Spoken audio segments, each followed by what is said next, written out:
Okay, so hello everyone and welcome to BrainMap. This seminar series is co-sponsored by the P41 funded Center for Mesoscale Mapping housed in the Martino Center. It's my great pleasure to introduce our speaker today, Professor Susan Whitfield Gabrieli. Dr. Whitfield Gabrieli received her BS in Biophysics or Physics and PhD in Psychology and Neuroscience at UC Berkeley. She has held research scientist positions at Stanford University and MIT and is currently a professor of psychology and the founding director of the Northeastern University Biomedical Imaging Center at Northeastern University. Her primary mission is to understand the brain basis of neurodevelopmental and psychiatry disorders and to promote translation of this knowledge into clinical practice. I would just like to remind the audience to please address any question you have using the Q&A box or just raise your hand. Professor Whitfield Gabrieli, thank you very much for coming here today. The virtual stage is all yours.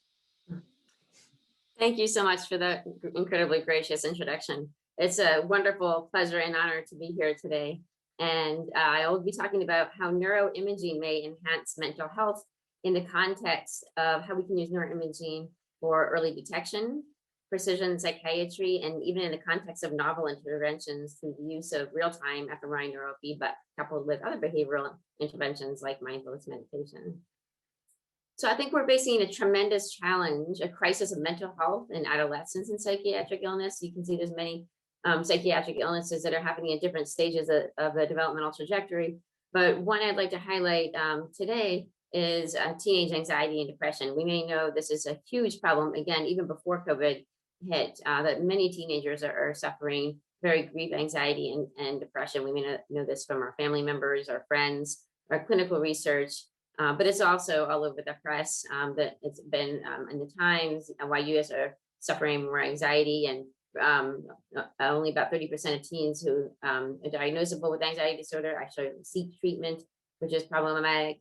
There's a lot of good research backing up a lot of the popular press. Here's an example of a survey done over 50 years, indicating that 150,000 freshmen at 227 four-year public and private universities feel that their emotional health hit a 25-year low recently. And unfortunately, this often results in suicide. There's been a surge of suicide. And as you follow the stats, it's just shocking. This was published a few years ago. And in this case, they say suicide surged to a high with suicide rates rising threefold in girls just as young as 10 to 14 years of age. And on top of that, we have 100% increase in ER visits for children who are suffering suicidal attempts or ideation. This hits home for me a little bit because I have a child who suffers from asthma, and we've been to the Boston Children's Hospital a number of times when she's had a very severe asthma attack. And we've seen a lot of the rooms who are stationed with the armed guards and the open doors. And when I asked what that was about, they said every person who had an armed guard and an open door had in it a child or a teenager who tried to attempt suicide or had suicidal ideation. And those may have been a few off nights, but it doesn't look that way. Some of you may recognize this if you've seen The Social Dilemma, but the suicide rates have not, again, only risen in girls at ages of 15, but also 10 to 14. And some people think it's actually right around when social media started to rise. And I know that's a very controversial topic, but the bottom line is there's a surge in suicides. That's even before the pandemic. In the pandemic, there's a recent study that shows that US adults even have had a dramatic increase in symptoms of depression and anxiety, went from 11% to 44%. But if you stop and think a little bit about how we can address these issues, one thing we need to recognize is that there's many challenges in psychiatric disorders, both in terms of diagnosis and treatment. I'm going to highlight three here in yellow, which I think we can start to address with neuroimaging. One is detection is late, treatments are done by trial and error, and they often have negative side effects. So where are we with neuroimaging? Many of us here do neuroimaging to look at the gray matter or white matter structure or function in the brain, and we may look at fancy things like anatomics.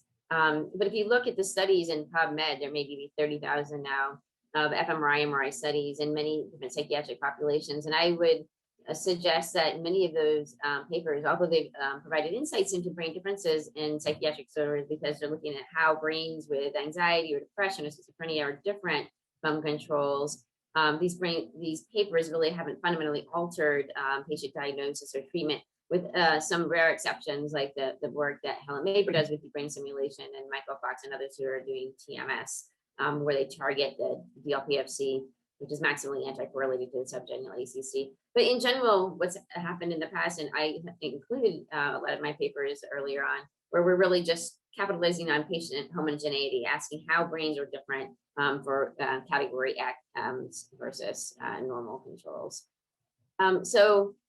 I think there's 3 ways we can address this. We know that typically diagnosis is done by crisis. So we can use neuroimaging to identify the brain signatures early in life that can predict the developmental progression and possibly even converge into illness. So if we can do this with multimodal imaging, we can really promote earlier and earlier behavioral interventions that may mitigate symptom progression and even avert the onset. We know that many treatments are based on trial and error, primarily because we don't fundamentally understand the pathophysiology of the disorders, and many people may respond to one but not other drugs, and usually it's about 50% success rate, both in pharmacology and cognitive behavioral, other behavioral therapies. So what if we use brain imaging to identify brain-based biomarkers that can predict the treatment response? So let's say you may be more receptive to a particular SSRI or an SNRI or whatever. If you use brain measuring to look and identify what the best treatment plan would be, we could go a long way in improving mental health treatment. Finally, a lot of these treatments are ineffective in the sense that they don't treat, it's not one size fits all, they don't treat everything. Many of them have very serious side effects. And because of this, trying to get the appropriate diagnosis, having to deal with the negative side effects is a large attrition. So we've been really trying to focus on this last aspect and trying to develop more novel, personalized interventions that can provide real new opportunities to train people to use a combination of, say, behavioral therapies or mindfulness meditation in the scanner, where we're teaching them to modulate their brain networks in the hopes that we can provide sustainable personalized behavioral interventions in younger and younger children. So I'll be showing you today some examples of the early detection, how we can use multimodal to predict treatment response for particular treatment, and novel interventions in the case of real-time fMRI neurofeedback that I'd like to discuss with you, some other possibilities of collaboration. This is just kind of an overview of what I'll be talking about today. I will give you, I promise, a less than 1 minute, maybe less than 1 picosecond overview of resting state promises and perils, since you all created fMRI to begin with, developed it, so I won't spend too much time boring you with that. But I would like to mention just briefly the functional associations of the default mode network and the self-referential network, and also talk about the associations of the DMN and its relationship to behavioral correlates, because that's important to understand what we want to modulate in many different clinical conditions who have psychopathology and cognitive impairment.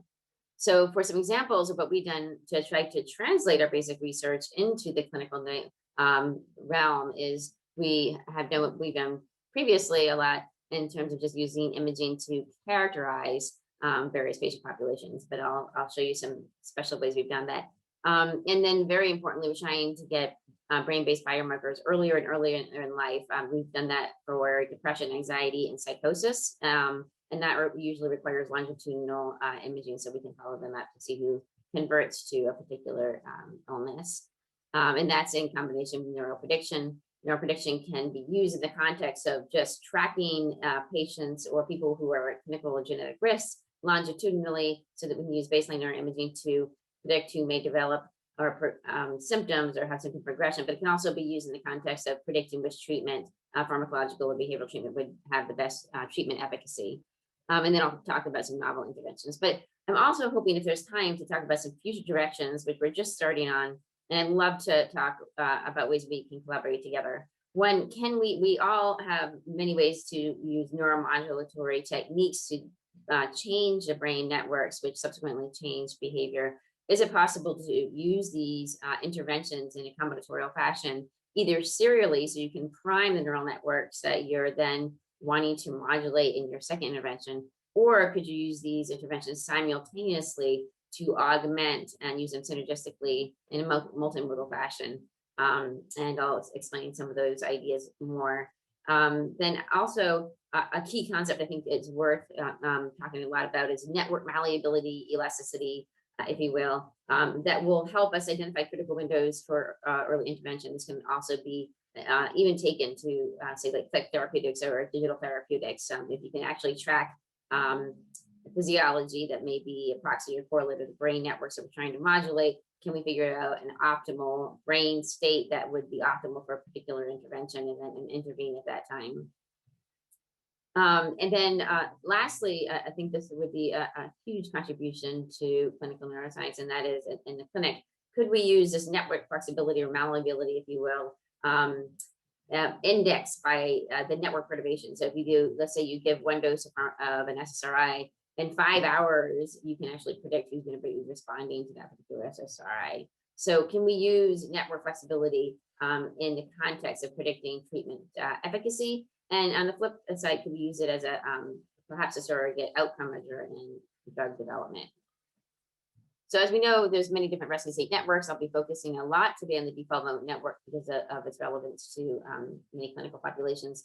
We know that it's independent of task, it's reliable and robust, but unfortunately it's plastic. So we'll talk a lot about pharmacological and behavioral interventions to change these networks. And luckily, as we all know, there's so many human connectome projects for development, baby connectome, ABCD, which is, and many connectomes for disease.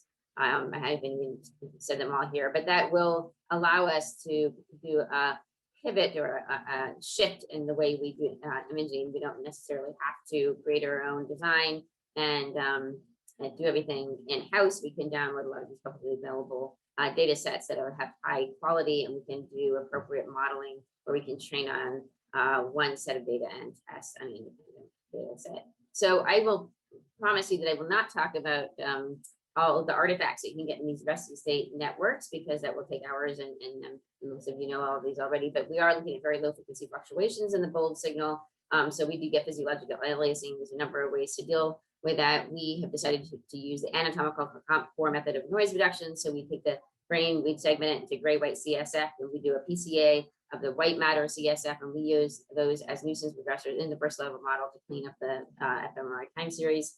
Motion artifacts we know are huge issues as well. We've been doing that since back at Stanford for many, many years, where we tag outliers in the global signal intensity as well as motion, and use those outliers as nuisance regressors in the first level GLM. There's many, many articles, as we all know, and as to what the best method, whether it's an ICA, aroma, or this kind of tagging artifacts.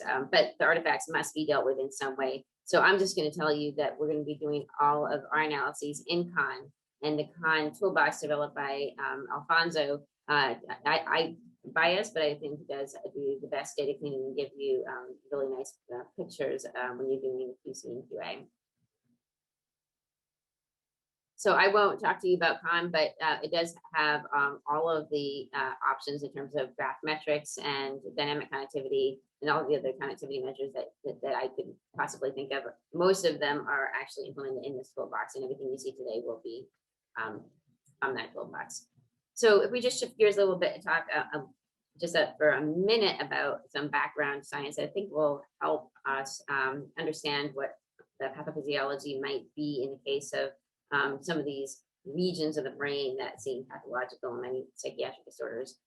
For one, the two core medial hubs of the DMN, namely the medial prefrontal cortex and PCC, we know are implicated in self-referential processing. One might infer that the functional pathology of especially these two nodes then may suggest a pathology in self-referential processing in some way. So what might that look like if the patient, or if anybody's just lying in a scanner, the MPFC and PCC are probably going to be pretty activated and pretty highly correlated. You may be engaged in creative thinking. You may be planning for the future, what you're going to do when you get out.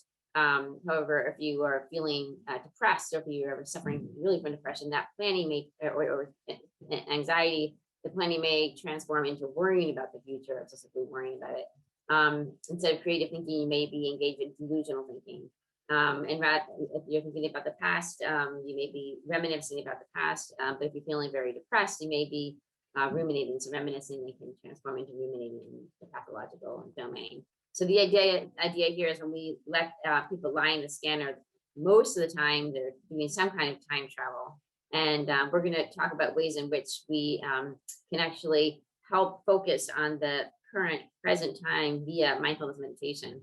And that could help mitigate transdiagnostic symptoms such as rumination that you get in a lot of clinical populations. The other thing I wanted to point out is that the degree to which the medial prefrontal cortex and dorsolateral cortex are correlated or anti-correlated, negatively correlated over time does seem to relate to executive function. So for here, in scatter plot, what you see is the magnitude of the anti-correlations between the medial prefrontal cortex and the DLPFC. Each dot here is a person, and OSPAN is a complex working memory score. On the X, you have the degree to which they're correlated. Negative means anti-correlated, positive means positive correlated. So in other words, for the more these regions are negatively correlated, the better you do on complex working memory. And that's just in general in adults. We've seen that this anti-correlation actually develops over time. When you're a child, the MPFC and DLPFC tends to be positively correlated, although there's enough individual differences in this age range that you can actually predict the developmental trajectory of things like ADHD. However, on average, these are very positive. And then there's a reversal of the functional architecture of the brain over the course of development. So it starts positive when you're a child, gets a little bit negative, typically driven by the females first. And then they're fully anti-correlated by the time you get to adulthood. And unfortunately, when you're going to the other end of the lifespan, you can see here that although the younger cohort has nice, healthy anti-correlations in the front of the brain, the elderly just completely lose the frontal anti-correlations, and that is related to a significant reduction of cognitive impairment, such as blue intelligence. So we have this kind of inverted U curve. But what's important to know for this particular talk is not only do the anti-correlations change over the lifespan, they can also be a proxy for consciousness. You can see when you have anesthesia, these anti-correlations go down with anesthesia and come back up. Edward Bolas has shown some really interesting work where people with disorders of consciousness come into MGH. They don't have the anti-correlations, and as they slowly remit behaviorally, you can see these anti-correlations coming back online. And we've done a lot of similar work with that. But what's important here is for many different psychiatric populations like schizophrenia and depression and bipolar who have cognitive impairment often have this significant reduction in anti-correlation. So if you were to put it all together, what I've just told you is that the core medial hubs of the DMN, namely MPFC and PCC, are related to self-referential processing, and they're hyper-correlated in many different disorders. This is the case of schizophrenia, so these nodes are hijacked. The more these are correlated during rest, the more you have psychopathology like delusions or auditory hallucinations. On the flip side, the degree to which the medial prefrontal cortex and dorsolateral prefrontal cortex is negatively correlated, you can see that here. So if you look at the bold time course for the MPFC and PCC, you might see them traveling together in orange and yellow. Whereas if you look at the time course from anything in blue, like the DLPFC, they're anti-correlated and negatively correlated. And it's the magnitude of this anti-correlated anti-correlations that I think are extremely meaningful in many different psychiatric populations throughout development and even disorders of consciousness.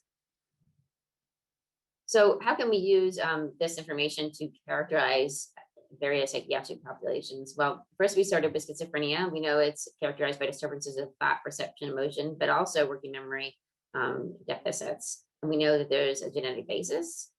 So we looked at controls first episode in schizophrenic patients or early schizophrenia patients and first degree relatives of patients. And what we found shockingly was a monotonic increase in the resting state functional connectivity from the controls to the relatives to the patients. And the degree to which they were correlated at rest, mostly the MPFC and PCC, then related to the degree of psychopathology. So again, it was as if these nodes of the DMN were hijacked, and the more they're correlated during rest, the more they have these positive symptoms.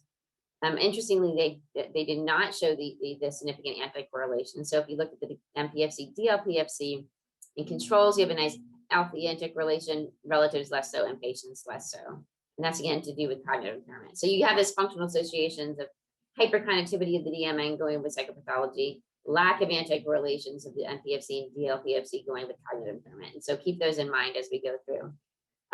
This is a quick longitudinal study where we looked at children who were diagnosed with ADHD And unlike many other clinical conditions, some people actually outgrow or remit, that is the appropriate word. 40%, I think, of the children with ADHD remit the diagnosis. So we had the question, is there a neurobiological distinction between the persistent versus the remitted ADHD? Before I talk about that particular study, I do want to highlight a beautiful study by Javier Castellanos showing that in adult ADHD, you have a nice healthy DMN, MPFC, PCCs, nice couple dorsal ACCs, anti-correlated. This is all with respect to the posterior cingulate seed. However, the adult ADHD does not have this prefrontal coupling. It's completely gone, and there's a lack of the anti-correlation. So keeping that in mind, what we did was we did a longitudinal study. We saw these kids when they were diagnosed with ADHD, and then 16 years later, some remitted, meaning they didn't no longer met diagnostic criteria, and some were persistent. So we had 3 controls. And importantly, the 2 ADHD groups were equated for IQ, so that's not messing up our results here. So one question is, will the remitted ADHD look like the controls that I showed you in the Javier Castellanos? Will that MPFC PCC coupling be there, or will they not be there? Will they be uncoupled? And what we found was, lo and behold, the remitted ADHD did actually have the MPFC PCC coupling. It's as if they normalized their DMN. However, the persistent ADHD who did meet the clinical diagnosis did not. So it's as if the DMN tracked the current diagnosis of the disease. And there's also, I think, some debate on whether ADHD in children is the same thing as ADHD in adults. This study kind of provides a syndromic continuity between pediatric and adult diagnosed ADHD. And although the remitted seem to normalize the default mode network from the positive correlations, they did not with the anti-correlation. So if you would put a seed in the medial prefrontal cortex, you'll see that the controls have nice healthy anti-correlations. However, neither the remitted group or the persistent group had any significant anti-correlations. So the lack of the anti-correlations may track a developmental history of ever having had ADHD. And it's also reflective of residual cognitive impairment, which we can see here when we measure the degree to which the MPFC and DLP is anti-correlated. That directly relates to executive function as measured by brief. Here, lower is better. So the more these people are anti-correlated, the better executive function they have across all 3 groups.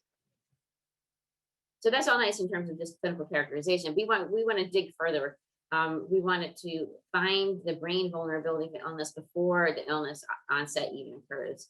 And I think really that where we need to go clinically is for prevention and not remediation. So how do we do that? Well, one way is with neuroimaging. So here we have, we're looking at people who are a familiar risk. A child with a parent with major depression has a 3 to 5-fold increased risk for developing major depression. So we have 30 children who are at familiar risk, no current depression or any psychiatric diagnosis, but they do have 1 parent with depression at least.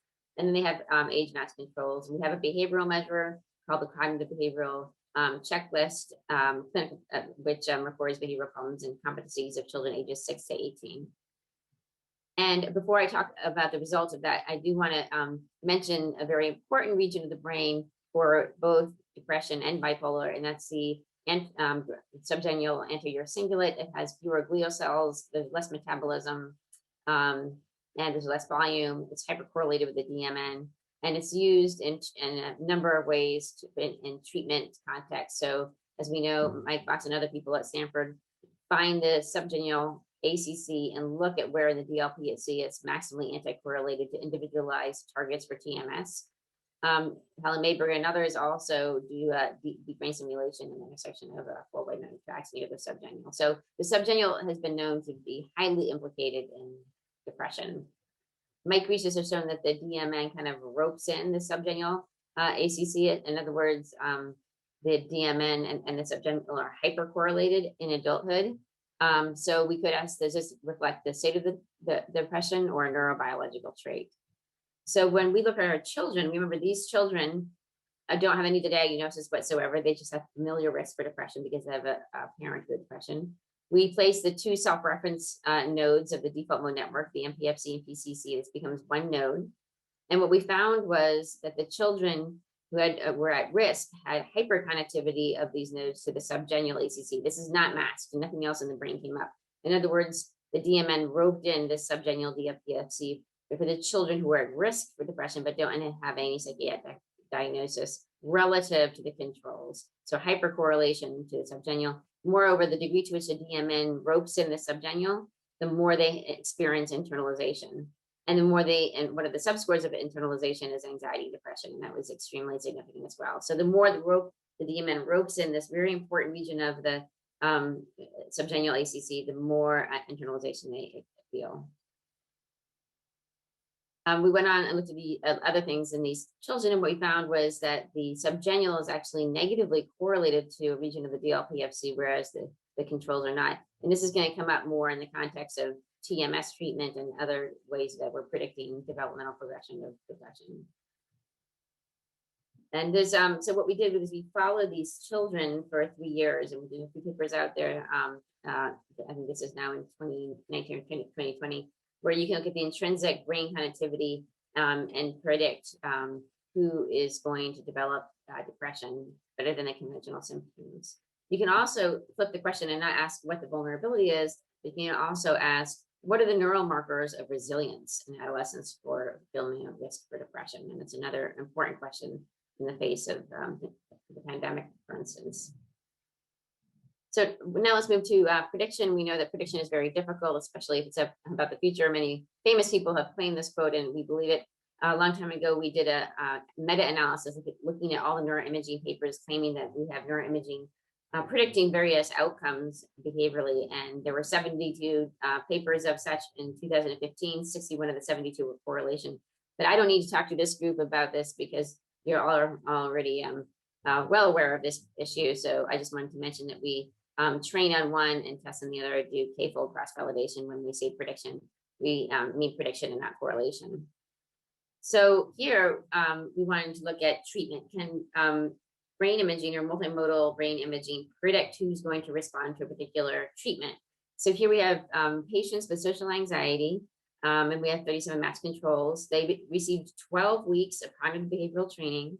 We got fMRI, REST, task, diffusion-weighted imaging, resting state, and many different clinical measures, including the Liebowitz Social Anxiety Scale, which is critical since it measures anxiety. So for the fMRI task activation, we looked at angry to neutral faces. We looked at weight monitor track integrity and inferior longitudinal fasciculus, and we looked at both hypothesis and data-driven resting state functional connectivity. And the first question we had was, well, look at the initial severity of anxiety. That already counts for 12% of the variance of treatment response. So maybe we don't even need neuroimaging. This could be a complete waste of time and an expensive waste of time. So what we did was we actually took a look into that. And what we found is unexpectedly, we found a region in the occipital-temporal. We thought it might be the amygdala, but it wasn't.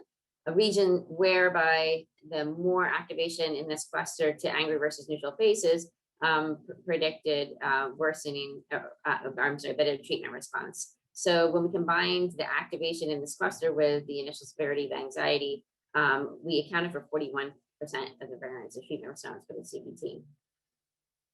And that's all nice and fine, but I'm really hoping that we move from fMRI task to intrinsic connectivity that can be measured by resting state or diffusion, because we want to go earlier and earlier to kids and infants. So here we have a seed-driven resting state connectivity analysis. We chose the amygdala because it's the most common brain locus of dysfunction. But as you saw from the previous slide, the brain regions that we know may be related to the pathophysiology of the disorder may not be the same brain regions that actually predict clinical outcome. So because of that, we always do an agnostic data-driven method. And in this particular case, we used Alfonso's multi-voxel pattern analysis in CON. And we also looked at the inferior longitudinal fasciculus. And what we found was, you remember, the initial anxiety only accounted for 12% of the variance of treatment response. But when we included the diffusion and the resting and put them all together, we had a 5-fold increase. So that when we added the multimodal neuroimaging predictors to look at the adjusted R-square, we had a 5-fold improvement and accounted 60% of the variance of treatment response. So that's a way we can use neuroimaging to predict treatment response. We can also identify people who may be at clinical or genetic risk and look at them longitudinally. This is a large-scale study in collaboration with investigators from Shanghai. It's called the SHARP project. It's a longitudinal study of adolescents and young adults in clinically high risk for psychosis. All the data are collected in Shanghai, and we have 158 clinically high risk. Some did develop psychosis and some did not develop psychosis. We also have the SIPS, which is the structured interview for prodrome symptoms. And the first thing I want to do is see if we could replicate the old paper in 2009. Remember the degree to which the MPFC and PCC are coupled, correlated with psychopathology. Here now we can actually do a real prediction. We did again find the degree to which the MPFC and PCC is correlated, actually predicted change in psychopathology. So that was clinically high risk.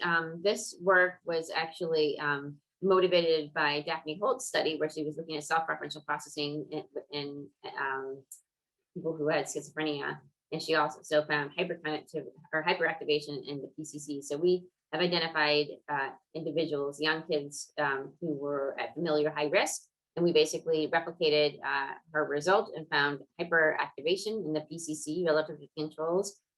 We did a little bit more analyses in this paper as well. If you're interested in that, you can read it. It's in Frontiers in Psychiatry. We also wanted to see in the clinical high risk, could you do something with modular organization of the entire brain? So what we found was that the modular organization of the functional connectome predicted those who converted versus not converted. So here what you're seeing is the typical networks, color-coded or central executive, somatomotor, visual, limbic, the default mode network and salience in yellow here. And you can see the controls look very similar to those clinically high risk who did not convert. Yet you can see this beautiful salience network popping out, and also differences in the SCG, which I'll talk about, in the clinical high risk who actually went on to convert. And the abnormal modular connectome organization at baseline was then associated with a threefold increase in conversion rate. And interesting, when we looked at the individual regions, abnormalities in module assignment we found were actually commonly associated with early course schizophrenia, such as SCG. And if we have time, I can talk about how the SCG is actually related to the default mode network. Geyer-Grothoff has a hypothesis that DMN, especially MPFC and SCG, are hypercorrelated, which imbue self-relevance to these auditory hallucinations, and we are finding causal proof of that as well. And Huget-Collin also went on to look at to predict who would go on to remit, who would be intermediate, meaning they still had some symptoms, and who had poor outcome conversion. That this was 1 year later. And she used a multinomial logistic regression analysis with Lewin cross-validation, and showed that if you were to use the clinical predictors from previous work, that you did not reach significance, but you did reach significance when you added the multimodal imaging. So that I've shown you, I hope I've shown you that we can use neuroimaging for early detection. We can identify people who may be at familial risk or phenotypic clinical risk, and find brain imaging biomarkers that then predict conversion or different levels of outcome. Now, wouldn't it be nice if we could actually combine early detection with prediction in a normative pediatric? So go earlier and identify who might be at risk, who isn't necessarily pre-selected to be at genetic or clinical high risk for any psychiatric disorder. So we set out to do that here. We had 94 typical children with no clinical diagnosis, and they were not selected again for any kind of psychiatric disorder. They were scanned at age 7, and then again, 8, 9, 10, 11, they were scanned for 4 years. And again, we looked at child behavioral checklist, and we pre-registered these analyses because we have very strong hypotheses. One of which was that the degree to which the MPFC and DLPFC was correlated at baseline would probably predict the progression of attentional problems. And indeed, that is exactly what we found. So here we have the MPFC seed. And what we found is that in 7-year-old kids, the degree to which the MPFC and DLPFC is correlated predicted worsening of attentional problems 4 years later. So remember, this is a normative pediatric sample. So if you want to look at brain baseline behavior at one time point, you probably don't have enough variance in the psychopathology because they're a normative pediatric sample. However, we're looking at change over time, and there is a lot of change. Some people get better, some people get worse. And what you're seeing here in the scatter plot is just that. Every dot is a person. When you're looking at worsening of attentional problems. Negative means you're getting better. Positive means you're getting worse. And many people just stay the same. And that's, again, just because we're looking at a normative pediatric sample. So that's not surprising. We want to find the people who are getting better or getting worse. So interestingly, the degree to which the MPFC and DLPFC were negatively correlated predicted getting better in attentional problems. And the more positively correlated they were at baseline predicted worsening of attentional problems. So if you know your 7-year-old child may have very, very positive MPFC DLPFC correlation, then in the future you might think, oh well, maybe you can do things like mindfulness meditation or exercise or other things that actually increase anticorrelation, which would have a subsequent increase in executive function and attention. When we looked at internalization, we found that the subgenual anterior cingulate, the degree to the subgenual anterior cingulate was correlated with the DLPFC, predicted worsening of internalization. And internalization captures somatic complaints and anxiety and depression. Here, the scatter plot shows, the scatter plot shows you, again, some people didn't change at all. And this time more people got worse than got better. So at 7 years of age, there are more people who got worse in internalization and anxiety and depression. And the people who had more negative correlations between this subgenual ACC and the DLPFC were the people who got worse. And remember when I showed you the previous slide a while back, it's the children who are at familiar risk who already have that negative correlation. So now we go even younger, and people who don't even have any kind of familiar risk. You can even see there that if they start to have this negative correlation, they might start developing internalization and anxiety and depression 4 years later. But we wanted to replicate this result in many ways. So we went and took back this model and tested the model on the children who were at familiar risk, because we followed them for 3 years. So again, we had the subgenual ACC, and we found once again, the degree of subgenual ACC to DLPFC predicted worsening of internalization as well as anxiety and depression 3 years later. We wanted to replicate it yet again, but this time we wanted to do it in a different set of individuals. We wanted to do it with teens, some older kids who were actually already diagnosed with anxiety and depression. We know that sometimes people who are treated may not actually fully remit, so they may be developing worsening of things like internalization and anxiety and depression as well. So this is a part of Human Connectome and Disease called the BANDA project. It was a Boston adolescent and neuroimaging of depression and anxiety. This is a longitudinal study with 225 adolescents with depression and or anxiety. And it's in partnership with Martinos, Anastasia and Bruce Rosen, Ode Hannon, and they did all of the imaging. Thank you very much. And Ode also got a lot of the patients. It was also in collaboration with Diego Pizzagalli and Randy Auerbach at McLean Hospital, who also got patients, and Stephen Hoffman from BU. Randy Auerbach has since moved to Columbia. We're collaborating on this very large scale BANDA project. So because we have those patients at hand, we wanted to try to replicate it again. So as the patients were coming back for behavioral evaluations, we tested this model. What you're seeing here is the subgenual ACC DLPFC predicting worsening of internalization and anxiety and depression in kids. What you see here is the same exact thing, only we're looking at 1 year later with the teens who are already identified with anxiety and depression. And we're continuing to look at this model over and over and over, and we always get a region in the DLPFC that's maximally anti-correlated to the subgenual, which predicts worsening of the symptoms related to depression, like internalization, anxiety, and depression. It fits really quite well with the work that Mike Fox and others do. For instance, if you look again at this region that's maximally anti-correlated to the DLPFC, which predicts worsening of symptoms related to depression, you can see that that's actually similar to the region of the DLPFC that Mike Fox and others have identified to be maximally anti-correlated with the subgenual to target TMS. And another way we wanted to look at this in terms of ultimate prediction power, not only looking at the rest of the, we wanted to look at diffusion. So we went to look at Helen Mayberg's work. This is done, again, I think initially in collaboration with Bruce Rosen and others and Martinos, where they discovered that if you do deep brain stimulation near an intersection of 4 clinically relevant white matter tracts, so the 4, 6 minor, cingulum, and uncinate fasciculus at least, those 3 are, I think, the most important. If you do the deep brain stimulation there, you get better antidepressant effects. So we took a look at the integrity of the white matter tracks, and then we use the integrity of those white matter tracks along with this resting state biomarker to predict who would get worse 1 year later. This is work done by Jaha, John, who's a postdoc in my lab now. So we talked about early identification and prediction. What about some novel interventions? I'll tell you about two very briefly. About one where we look at schizophrenia patients who have co-occurring cannabis use disorder. Much to my surprise, 42 to 65% of patients with schizophrenia actually have co-occurring cannabis use disorder. And interestingly, there's vast literature showing that these patients actually have increased cognition as measured by working memory performance, attention, speed of processing, so on and so forth.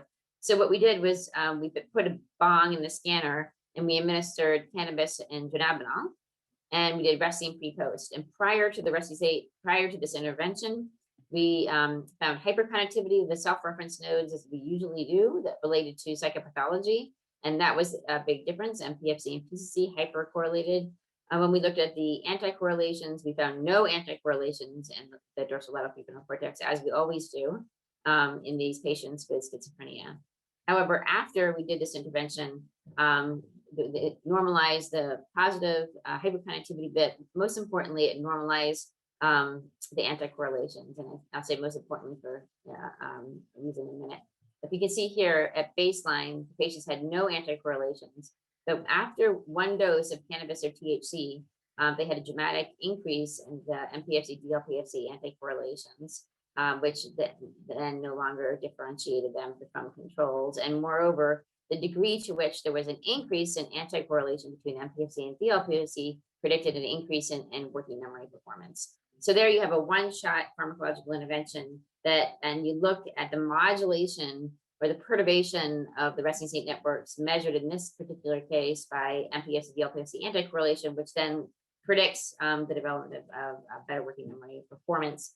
And this study, I think, is somewhat interesting for many reasons, because cannabis and cannabidiol CBD is actually considered to be being considered to be standalone treatment. And of course, there's a lot of work that needs to go into CBD and treating all these psychiatric disorders, but it doesn't have a lot of the negative consequences of THC. So there's a lot to discuss there, which I won't get into. But the main point here is that a pharmacological intervention can modulate resting state networks, which will then lead to or can lead to change in behavior. So what if we don't want to, what if we identify in young kids some problems or biomarkers that might predict future problems in, say, attention? We don't want to give pharmacology necessarily, so let's try to do more behavioral modifications like mindfulness meditation, where we know mindfulness meditation is characterized by awareness and attention to the very present moment, rather than rehashing the past or thinking about the future, while adopting and accepting a non-judgmental stance towards these experiencing with a very non-judgmental lens. And this has resulted in decreased stress, increased happiness, increased attention, and decreased psychopathology.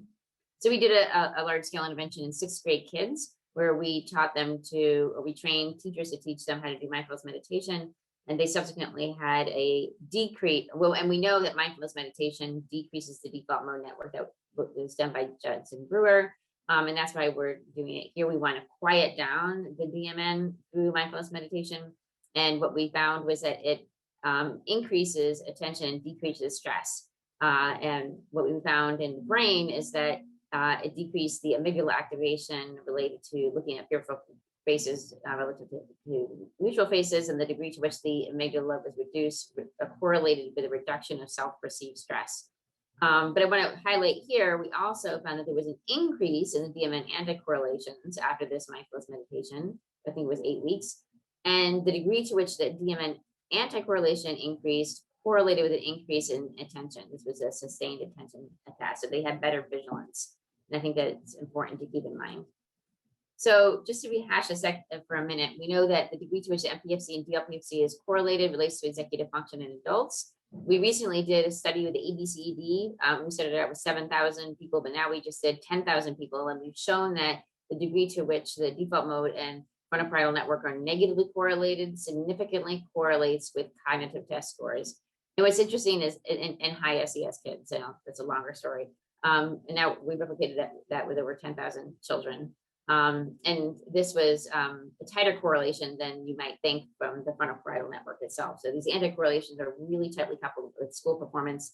We have another postdoc in the lab who did a similar research project and showed again that the more these anti-correlations you have at baseline, the better you have in scholastic performance. We also know that the baseline degree to which these are anti-correlated predicts subsequent worsening or improvement in attention.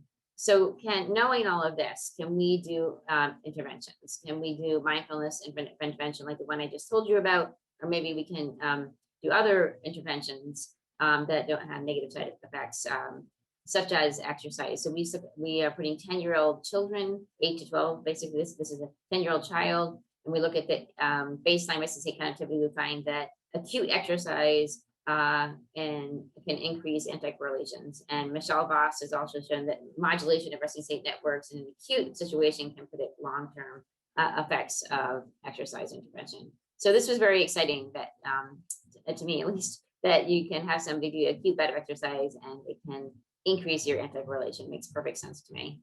So that brings us to another behavioral intervention with real-time training. We know that typically in the scanner, we try to manipulate the mind, which changes the brain, then we get fMRI activation, write a paper in Science. But now we're trying to reverse engineer that and can people that learn to regulate their brain activation in specific regions or even connectivity between regions. And many of us have done this now, but more importantly, does learned regulation of the activation or correlations of the mental processes influence the mental processes mediated by these regions? And this is really the key question, whether it can be translated. This is how it looks. We have patients lying in the scanner. This is important, we functionally localize their specific networks, in this case, the default mode network and the frontal parietal control network. After we localize their networks, we follow the bold signal we immediately analyze the data. We track the bold signal from those networks, the entire networks, mean signal from the networks. But you'll see here in blue is the default mode network, in red, it's the central executive. And then we identify a good brain state for mindfulness meditation, say when DMN is down and the central executive is high. So before the patients get into the scanner, we train them how to do mindfulness meditation because we know mindfulness quiets down the DMN and makes that people focus on the present instead of rehashing the past and worrying about the future. So while they're in this scanner, we're tracking their bold signal, and this bold signal that is then turned into a ball game, which they're playing in the scanner with their mind. So the ball moves up when the DMN is lower than the central executive, and the ball moves down when they're mind wandering, when the DMN is higher than the central executive.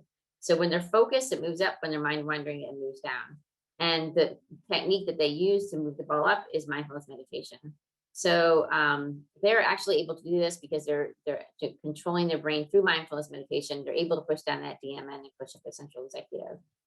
In order to find out what this intervention is doing, we would do a resting state prior to this whole intervention and a resting state after this intervention to see the degree to which the resting state's modulated and whether that degree of modulation relates to change in cognition or clinical symptoms. So I'm just going to show you a very, very quick movie with a patient with schizophrenia. He's playing the ball game while doing mindfulness meditation while we're tracking. And here he is. This is a DMN in green. You can see he's now doing mindfulness meditation. The green is being pushed down. The ball is going up. He's continuing to push the green down with mindfulness meditation. The ball goes up. The ball shrinks to make the task dynamically more difficult. So this task has been incredibly helpful for us to train patients with schizophrenia, primarily because before they did this intervention, they had hyperconnectivity of the self-reference nodes of the DMN. They had the reduction of the anti-correlation that related to the first release of psychopathology, the second to cognitive impairment. And when we looked at the resting state modulation post this intervention, it was striking. It was exactly what we had hoped. What we found was the degree to which the MPFC and PCC are correlated at baseline here. They're hypercorrelated, but the hypercorrelation goes down after the intervention. And the VLPFC, the MPFC, VLPFC anti-correlation goes up, and the MPFC dorsal ACC anti-correlation goes up. So here you can see they don't have any anti-correlation at baseline. These two nodes go negative, meaning they're anti-correlated, both in the DLPFC and ACC. This is exactly what we want because now we're getting that positive symptoms and cognitive impairment at the same time. However, you might say, well, that's just, you're looking at the resting state modulation just due to mindfulness meditation. So in order to fix that, we basically had a sham condition, and we basically fed back not the difference between the default mode network and central executive, but rather we fed back the motor control. And when we looked at the difference between the resting state networks, we did not find any change. So there was no change in resting state networks. When you look at the individual data, it's actually quite interesting. That was a previous grant. Now we have an R61, R33, which is a 5-year grant to look at these schizophrenia patients. And here's some initial data where you can see that each bar here is an individual. Each bar is pushing down their MPFC and PCC. When you look at the sham condition, most of them don't, and they have it. One person even has it goes up, but it's all over the place. Here you have a significant reduction in the real feedback, and you don't have the reduction in the sham feedback. Most importantly, the degree to which the resting state network is modulated correlates to a reduction in auditory hallucinations, and that's exactly what we're looking at. So we're trying to extend this now to other populations, and of course, a natural population to look at would be our teens who are suffering tremendously from anxiety and depression. We're bringing them back to Anastasia and Martinos now to get scanned again. Thank you, Anastasia. I'm very excited about that. And after they get scanned there, they come over to Northeastern, and what we're doing is we're doing this exact protocol because they also have hyperconnectivity of the default mode network and a lack of anticorrelations. And what we're trying to tackle here is we're trying to not only modulate the resting state networks, but have a resultant effect of reducing a transdiagnostic symptom of rumination. So we're in the process of doing that. And here's an example of this intervention significantly reducing the MPFC PCC correlations, which go with rumination. We also want to scale up this intervention with ADHD. So we can, a lot of patients who are suffering from ADHD suffer a lot from mind wandering. And Aaron Creasy did a phenomenal job using dynamic connectome-based predictive modeling, where he took Todd Constable and the Yale group's CPM and basically did it for intra fluctuations of attention with a task using experiment sampling.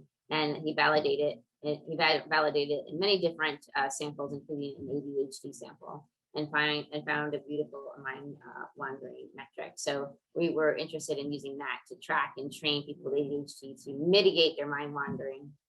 We're also trying to scale this intervention up in the case of EEGs. We want to find electrophysiological correlates of the neural signals we're depressing here. So specifically, we're looking for the neural correlates of the anticorrelations. We have a DC coupled amplifier, so we can actually look at low frequency fluctuations in the same range that we're looking at with resting state functional MRI. If we can do that, then of course, then we can scale it up in other ways. We've also looked at, this is primarily Das Anger's group, but we've looked at how GABA with MRS, we have put MRS voxel in MPFC, and we found that the DMN anticorrelations go up with increased GABA. And in addition to that, there's we have increased GABA during yoga and meditation.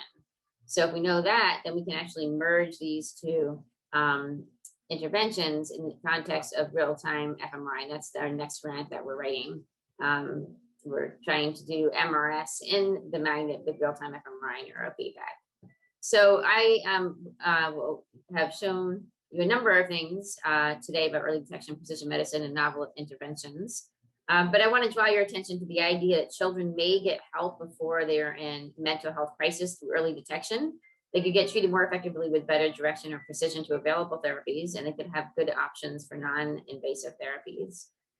So our general mission is to help facilitate a path that will guide our current generations and our future generations to happier, healthier lives. And I would love to talk to you about possible collaborations. We talked about early detection, precision medicine, novel interventions, and I gave you just some key examples of each one of these pillars. I think of them as pillars and where we can cross the bridge to help people who are suffering from clinical impairments. And if you are interested in reading other papers, we do have other papers on early detection and precision medicine and novel intervention. But I would like to spend some time been thinking a lot about ways in which maybe we could all communicate and collaborate and make this even better. So one way is to look a little bit more at mechanism and look at a little bit more, since we know that most of the pharmacology right now given has been accidentally discovered to treat psychiatric disorders. It's not the case that we have figured out a model, we figured out the pathophysiology of schizophrenia, and we therefore have developed a drug to treat schizophrenia. If we can do a little bit more collaborative with mechanism as well as novel interventions, and we really like to highlight the novel intervention aspect, because I think I think it would be a really good way to collaborate. So you can imagine that as a disorder progresses, patients shift their malleability or flexibility in different ways. So you may need to do a less invasive intervention like CBT, DBT, ACT, mindfulness, whatever. But at some point through the progression of the disease, you might have to go when they get a little bit more static, or you might have to do a little bit more of a jump start with pharmacology, with SSRIs, or maybe some ketamine infusion, which might make it more malleable, which then might make it more receptive to another intervention, or you may actually have to go into deep brain stimulation in CT. So there's many different interventions. How can we use these in combination, either simultaneously or serially? Today, I showed you how we can actually use mindfulness meditation in the scanner with real-time fMRI neurofeedback. So that is a combinatorial intervention, and we do believe, although I have to test it officially, that it increases your ability to learn mindfulness meditation and probably that augments your clinical and cognitive benefit. Because you think of all of the interventions that we have, pharmacological and behavioral, as of now, you have no feedback as to how you're modulating your brain. So my goal, with the help of all of you, is to figure out ways that we could use perhaps real-time fMRI or EEG or other ways where we can actually track what we're doing with a CBT or mindfulness meditation in the scanner, and then scale those up. Another thing I think would be really interesting is to prime these interventions serially. So what we know that we can increase anticorrelations by a single bout of exercise. What if we had kids do a single bout of exercise, increase their anticorrelation, throw them in the scanner, do mindfulness-based real-time fMRI neurofeedback, and we can scale that up as well. So can we do serial priming to maximize the gain? And the last thing I'll talk about is, can we actually use a lot of these fMRI tasks like emotion regulation, or in the case of schizophrenia, NBAC, we know that patients are not able to suppress their DMN when they have an NBAC task. Can we basically feed back the DMN and train them over time to be able to learn how to modulate their DMN? And then that would have downstream effects on the correlations and anti-correlations that would relate to both cognitive impairment and positive symptoms. Secondly, a long time ago, we found that we published a paper indicating what regions of the brain are implicated, what neural systems are underlying suppression of unwanted memories. Of course, not surprisingly, it's a DLPFC and hippocampus. But could we treat people with PTSD or trauma to be able to, if they're suffering from invasive thoughts that are blocking them from doing a task, can we actually train them to suppress memories through real-time fMRI feedback?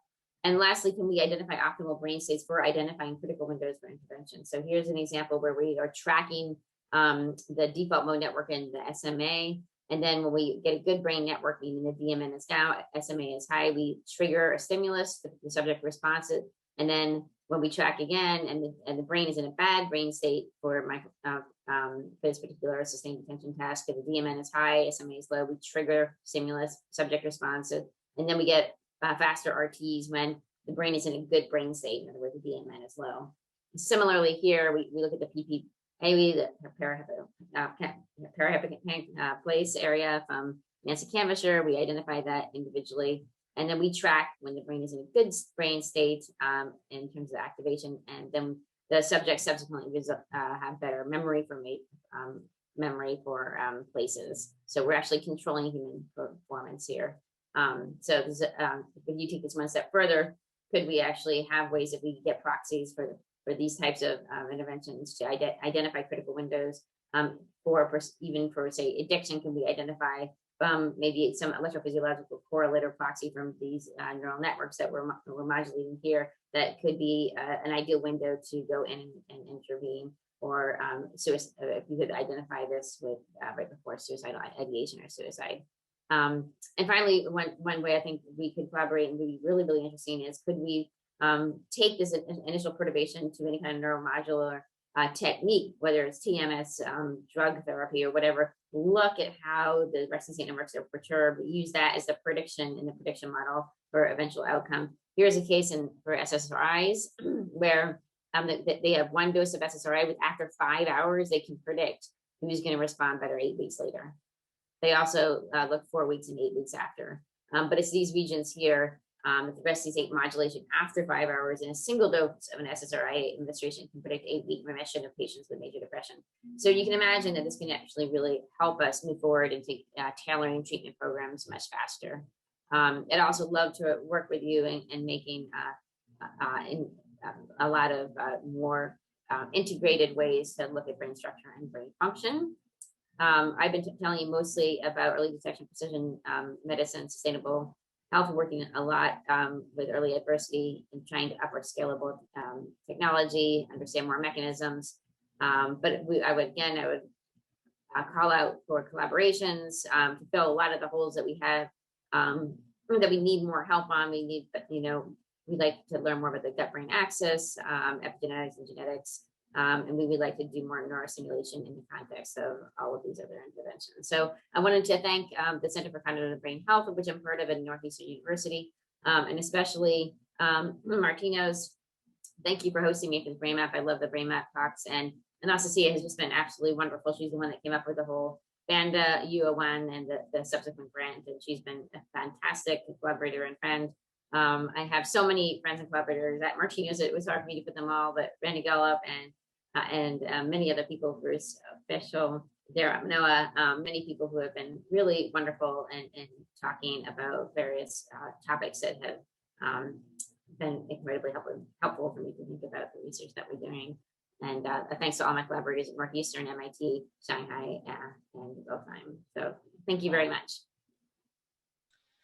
Thank you very much, Professor Whisfield Gabrieli, for this great talk. And we're now open for the Q&A phase. So I see we already have our first question. So just a sec of video. We're going to try and let you unmute in a second. Can you please try a video to unmute?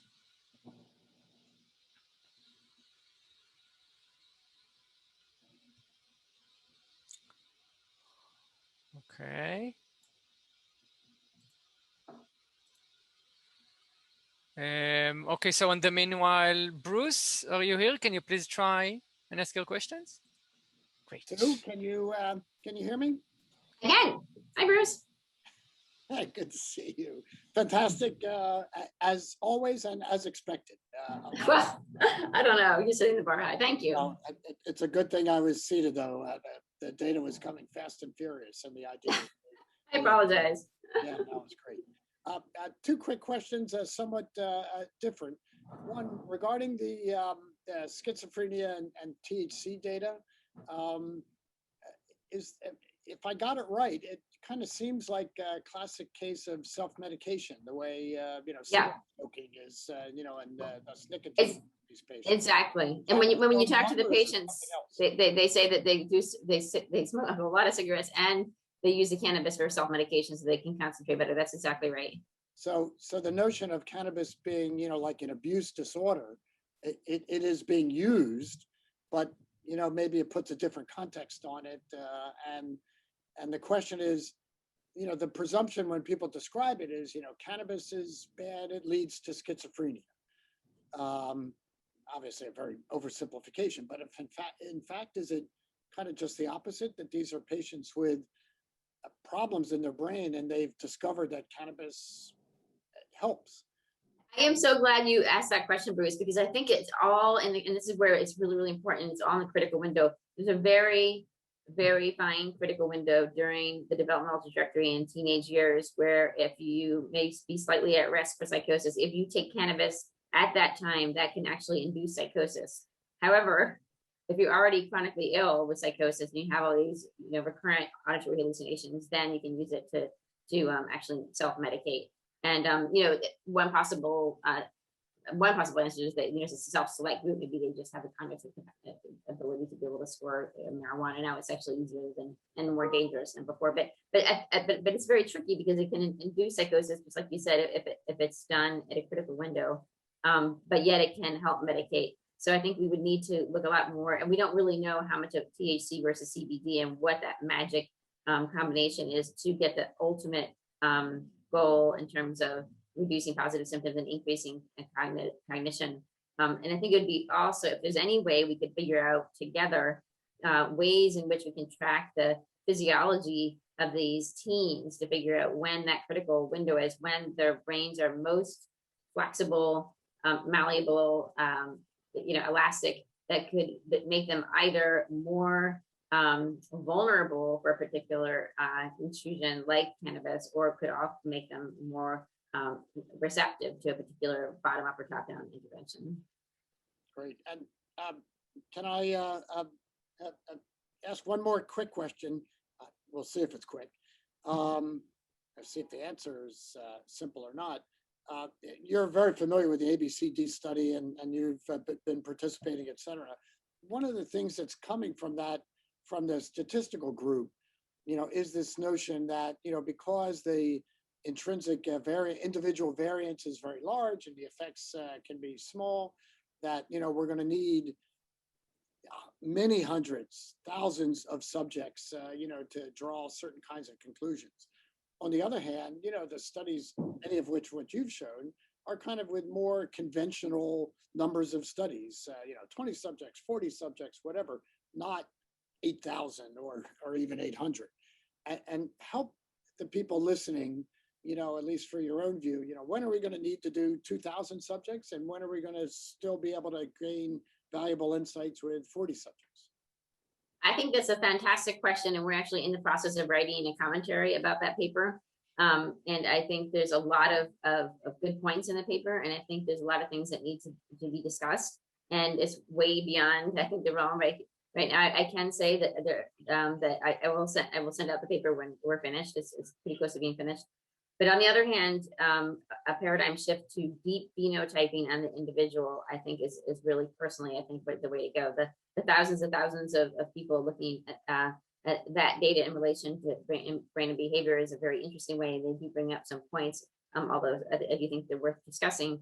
But I also think very deep phenotyping on individuals is where we need to go to get to the point where if somebody comes into the clinic, we'll know exactly what treatment program would be ideal for that person. Whether it's the best functional localization, parcellation of the brain for that particular person. Whether I'll go on and on and on. But there's so many different ways of deep phenotyping. I'll have to invite you back to present that work to us. I think it's a really important challenge to the field, and as you say, those findings could be misinterpreted by some, and so putting those very interesting and no doubt valid findings in the appropriate context will be very valuable for the field, and we'll look forward to your paper. Thank you. Fantastic. I'll let other people ask questions. That was great. Thank you, Bruce. Great. Ovidio, are you around? Yes, I got disconnected several times, but I think what Bruce has asked is very similar to my question, and I think it's a large overlap on with what I have asked. I think it's probably there are a lot of details that need to be discovered. I guess that's probably the main message, and there are a lot of variables that come into play, and they all are important to the final effect or the final outcome, I guess. The other thing to keep in mind that people don't often talk about is that the symptom ratings themselves are not necessarily very reliable. If you think if one person taking the same symptoms and checks different things across a different day, across your menstrual cycle, across for women, you can see that there might be a lot of intra-subject variability even on the behavioral or clinical measure trying to correlate with these advanced brain technologies. So there's so many things to think about, and hopefully we've addressed a lot of them in the paper. Maybe a connected question I have. What's your feeling from all of these studies and that you have done so far? Is it like an the neurochemistry is the main driving cause of all the symptoms? Is it, or the neurochemistry changes after the something else happen, or both? Is it? I know that with fMRI you look at some events that are down from the neurochemistry, but can they do they interplay and change each other, or neurochemistry is what determines what happens in what you see in the fMRI? That's an awesome question. I do think they are related. So for instance, on the left-hand side here, I've been talking a little bit about the MPFC, DLPFC anticorrelations and how it can be a proxy for executive function and whatnot. And it turns out that the degree to which GABA is in the MPFC does correlate. So the more MPFC GABA, the more anticorrelations you have. We need to, and the same thing with the yoga, it changes your GABA. But we need to do a lot more work. And this is where I think it takes a village to really try to understand the mechanism of what's happening in terms of modulating these networks. Thank you so much for the questions and wonderful presentation. Thank you. Okay, does anyone else have one quick question? Just a second. One last question from Maria. I'll try to add you. Just a second, Maria. Okay, I think you're a panelist. Okay, so I'll just comment. Do you see a difference in the role of the left versus right amygdala in social or anxiety disorders? So I'm just going to repeat the question. Do we see lateralization in the amygdala with the anxiety disorder? Yes, a difference in the role of left versus right amygdala in the social or anxiety disorders.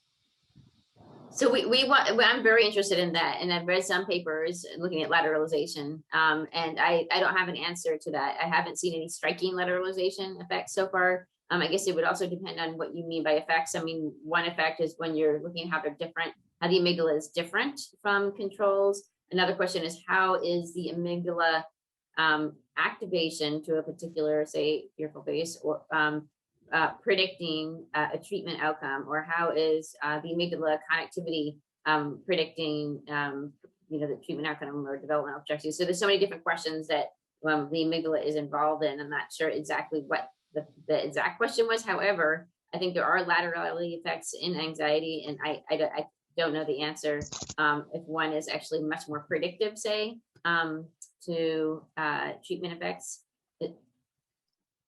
It'd be really interesting to find that out. Great. Sue, that's a great, thanks for a great talk. Hi. Hi, how are you? Good, how are you? Great. So the question I have is, it's all this prediction stuff. Very often in a lot of neuropsychiatric disorders, especially developmental ones, we see in social anxiety, the amygdala coming up again and again. Yes. And I was struck by one of your slides where you use the plural form of amygdala and talking about both sides apparently being implicated. And we know that there is a slight difference in terms of attentional versus arousal versus social relevance from the left and right, and whether if you placed a seed in the amygdala, how that might actually change the prediction curve. That's a fantastic idea. I'd love to talk to you more about that because I haven't done it, and it's a really, really good idea. Okay, great. Okay, thanks. Thank you. Thank you. Great, so that concludes our session. Thank you so much, Professor Wilfried Gabrieli, again for this great talk, and we hope to see you again soon. Thank you, thanks so much. Bye, everyone. Bye.